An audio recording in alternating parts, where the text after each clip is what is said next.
A former magistrates' courthouse in Bangor is set for a major refurbishment. The derelict building will be transformed into a community arts venue in one of the first nil-value transfer deals of its kind in Northern Ireland. Plans include turning the cells into pop-up restaurants. Natasha Miller reports. Well, it is from this spot where the magistrate in charge of Bangor Courthouse would have presided over hundreds of cases. The building has a 60-year history as a courtroom, but for the past 5 years it has been empty and, as you can see, is now in need of some major repair work. The Department of Justice has leased the building to the organisers of the popular Open House Festival. To tell me a bit more about the plans for the building, Kieran Gilmore and Alison Gordon. Alison, I'll start with you. Tell me a bit about the history of the building and what it can offer to the festival. The building is 150 years old.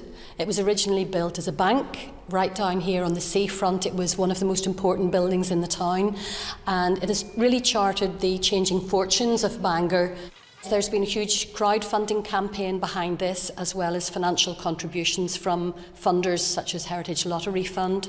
So the town will all get behind using this as a cultural venue for all kinds of events throughout the year.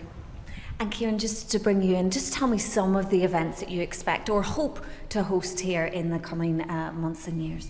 Certainly lots of arts and cultural events, but also some like pop-up food events. So we hope to stage themed restaurant nights, comedy, whisky tastings, theatre, live music.